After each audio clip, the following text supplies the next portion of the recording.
Welcome to Backyard Musings. I'm Steve. And I'm Scott. Thank you for joining us today.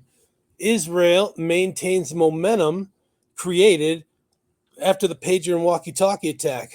New details are emerging after an airstrike in Beirut's Dahia neighborhood killed Radwan commander Ibrahim Akil today. So Akil was killed. It came hours after a tech attack led to pagers and walkie-talkies exploding all across Lebanon as fighting in the region continues to intensify. Crazy. So they're keeping up the momentum. Yeah, could you imagine? I mean, honey, don't forget your walkie-talkie. Honey, don't forget your cell phone. No, I think I'll leave that here today. Yeah, this is nuts. That's just nuts. Now they're probably looking around their shoulders wondering what else is going to happen. Yeah, television, computer. Yeah. Israeli shelling on the southern suburbs of Lebanon's capital killed at least 9 people and wounded nearly 60 others, according to health officials, as 2 apartment buildings were flattened. Crazy. Yeah, this IDF, man, they mean business. So they do.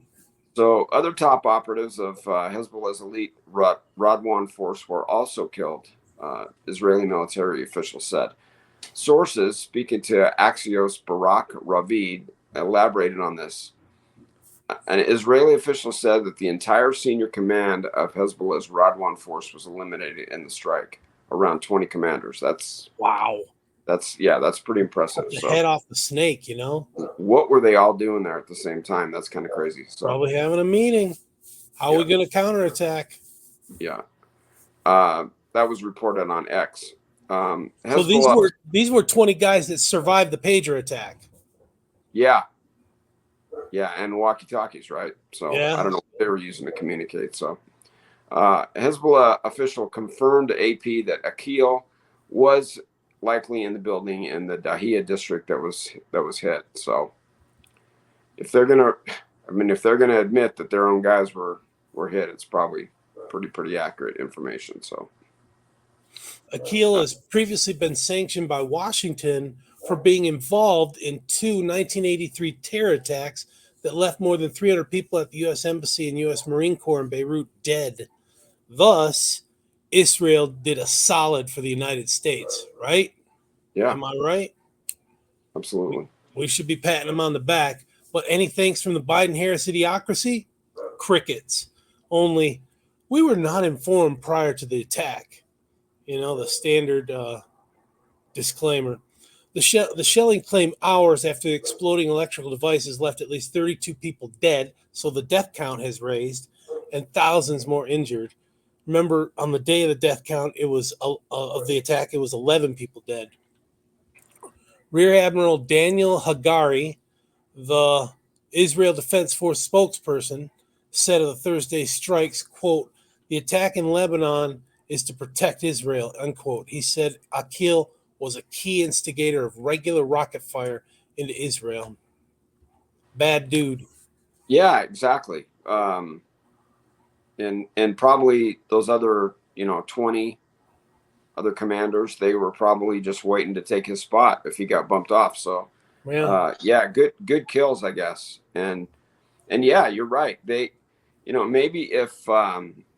maybe if we were a little bit more cooperative and a little bit more open about our relationship, and I'm talking about the government, the Biden administration with Israel, then maybe they'd be a little bit more up on what's happening. So former Israeli intelligence official Avi Malamed told Daily Express U.S. Israel is sending a clear message to Iran-backed Hezbollah. The message to Hezbollah is actually saying that Israel has the intelligence, technological, and operational capacities to seriously damage Hezbollah. I would consider that to be a very serious warning signal from Israel to Hezbollah and Iran as well. Totally. Yeah, so I guess you got to get to the point where they really have a red line, right? October 7th was their red line. Yeah.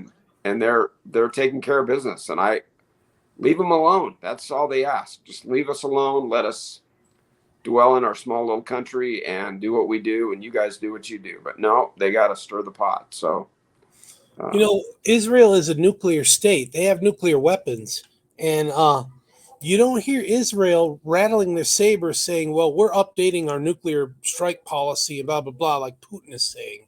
You know what I mean? I right, mean, or threatening yeah, any kind of yeah. use of it. You know, It's so ridiculous that Russia's even talking about that of a conventional war. I mean, if you look back to Japan, the United States used the atom bomb presumably because to save many service members' lives because the Japanese were just holding out to the death, to the last man. And so, but you look at Russia, they've lost well over 500,000 men and a bunch of materials getting blown up. So I guess I could see, to save our population, we're going to use nuke strikes. I guess I can see that, but it's just, I don't know. there's obviously argument on both sides what President Truman did and made that decision, but I think it did, like you say, I think it did save lives in the long run. And then again, we went in and helped rebuild Japan, right? I mean, that was part of the deal. We didn't leave them just hanging. So again, a lot of people, a lot of lives were affected there, but still, that was a bloody war. That World War II was just a bloody war, and and again, I guess at the right time. I mean, I wasn't even around then, but um, you know, leaders have to do what they got to do, and Netanyahu is obviously doing what he's got to do to take care of this problem, because this has been going on and on and on for years, and it just why, there's that red line, and we've heard that expression by some of our leaders in the past 15 to 20 years, and there's been no consequence. But Israel is they're a different breed, man. They're trying to protect their own. I gotta hand it to them. Yeah. So Hezbollah leader Hassan Nasrallah conceded that the unprecedented tech attacks were a huge security blow that said the blast would not bring the group to its knees. He also said deadly attacks involving the detonation of communication devices used by the militant group amount to a declaration of war. Wait a second. I thought by them firing rockets after that October 7th, I thought that was a declaration of war. Was that just, foreplay? I mean, well, even that whole thing that happened on October 7th, you could consider that to be a declaration of war. I mean, they attacked civilians, right? I mean, that was their deal. Well, the Hamas attacked, and then right. when Israel started to counterattack Hamas, then Hezbollah started firing rockets. That seems to me like a declaration of war. So he said this, blaming Israel for the blast, which he described as a terrorist act. So he also said this is sheer terrorism. We'll call them Tuesday's massacre and Wednesday's massacre. These are war crimes, or at least declaration of war, he said.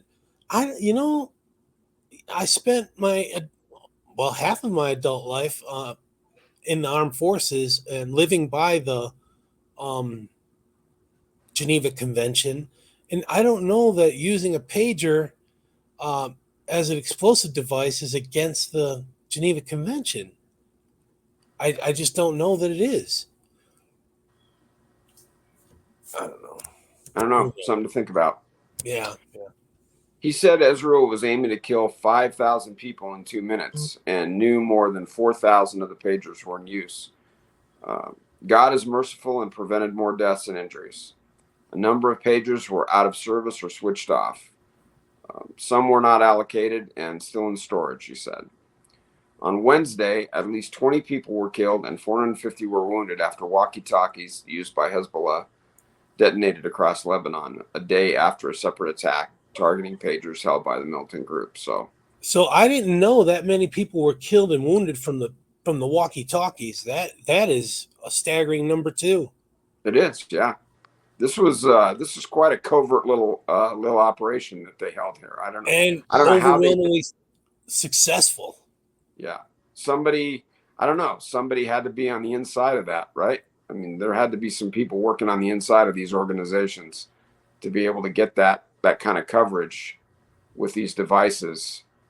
I don't know, unless they're just not paying attention. Obviously, they will be now, probably.